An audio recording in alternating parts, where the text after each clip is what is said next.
Prince Mamun স্ত্রী মোহনার মামলায় আদালতে আজকে তুলেছিলেন পুলিশ। সেই মামলায় আজকে জামিন না পেয়ে তাকে আবারও জেল হাজতে নিয়ে যাচ্ছে। আপনারা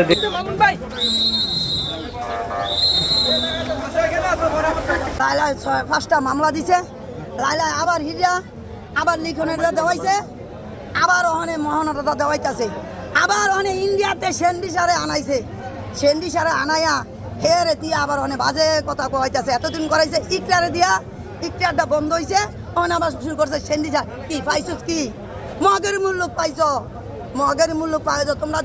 তোমরা যে মিডিয়ায় আসতেছ, কেউ তো প্রতিবাদ করতেছ না। তোমরাও তো গিয়া মিডিয়া সেন্ডি সার ইয়া লইছ, ইন্টারভিউ নিছ, ইন্টারভিউ নিয়া তোমরা কি এর প্রতিবাদ করছো? করো না। তোমরা কেন মিডিয়ার আমার কাছে আসো? আর কি দরকারে আসো? যদি আমাকে কোনো উপকারে না আসে, কোনো কাজেই না আসে, আমার যদি কোনো উপকারে তোমাকে আসে, তোমাকে আমি একবার না 1000 বার করে ইন্টারভিউ দিব, কোনো সমস্যা নাই। আমি তো তোমাকে টাকাও চাই না, পয়সাও চাই না, কিছুই চাই না। তাহলে তোমরা আমারে কেন সহযোগিতা করতেছ না? কি কারণে সহযোগিতা করতেছ না? আমি ইচ্ছা করলে লিখনের নামে লিখনের আন ভরিয়া তুই দিতাম, করছি, সব করছি। এখন আমি কয়টা নিয়ে দৌড়ামু? আমার নিজের দলে দৌড়ামু না আমার ফুলারের দলে দৌড়ামু?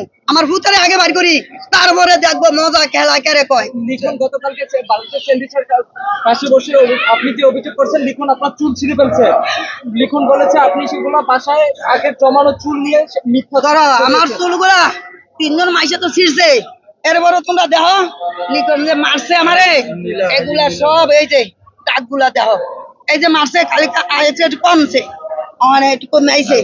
এই যে দেখো আমার যে মারছে, এগুলার ফরমান ডকুমেন্ট আমি কিন্তু সব এই যে জায়গায় দিছি। এই যে আমার পাউডা, এই যে পাউডা ভাঙ্গা লাইছে, এই যে পাউডা ভাঙ্গা লাইছে আমার, দেখো তোমরা। এই লিখন করছে আমারে। থেকে নামানো হয়, মামুন আপনার সাথে কথা বলছিল, দেখবা মামুন কি বলেছিল? মামুন কইতাছে তুমি তো অবস্থা তোমার খারাপ, তোমার অবস্থা একবারে খারাপ, তুমি তো মরে যাবে, তোমার হাড়ের সমস্যা, তুমি বাইর যাও গা। কেউ পারেনি আমার সন্তান জেলে থাকবো। আমি কইছি না, আমি বাইর যাবো না। তুমি তো মরে যাবা, আমি মরে গেলে মরে যাবো। সন্তানের লেগে যে মায় কোনোদিনও ইয়া ছাড়ে না, সন্তান ছাড়ে না। আজকে আমি দেশে গিয়া মরে থাকবো, আমার সন্তান জেলে থাকবো, আমি কি শান্তিতে থাকতে পারবো? ওই জায়গায় ভালো থাকতে পারবো? আমি তো এখন আমার সন্তানের একটু হলেও দেখি, সবাই একটু দেখি। আর সবার কাছে আমার সন্তানের লেগে আমি 2টা কথা কইতে পারি। আমি আমার সন্তান যদি জেলে থাকে, আমি যদি দেশে যাই, এর কি হইব? মোহনা যদি আপোষ করতে চায় আপনারা আপোষ করবেন কিনা? মোহনার সাথে অবশ্যই আপোষ করবো। কত আন্তর ছাড়াছাড়ি হয়নি, কত আমার বউ, ও আপোষ করতে চাই, ইচ্ছা আছে, কিন্তু ওরে আপোষ করতে দেয় না, ওরা আটকে রাখছে। ওরে দিতে আসে না লিখন, ওরে দিতে আসে না ওর মায়, ওরে দিতে আসে না লাইলায়। 3 জন মানুষে ওরে ইয়া করে রাখছে। ওই এত খারাপ না, মাইয়া হিসেবে এত খারাপ না, মামুনের অনেক ভালোবাসে। লায়লা তো লিখনকে অনেক, লিখনের নামে অনেক অপবাদ দিয়েছে ফেসবুক লাইভে এসে। দিছে তো, লিখন এটা শুনছো আবার কথা?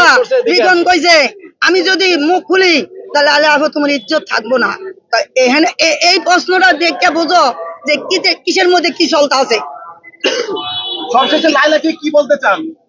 আমি লাইলার উদ্দেশ্যে একটা কথাই বলতে চাই, তোমার যা খুশি তাই তো তুমি করছো।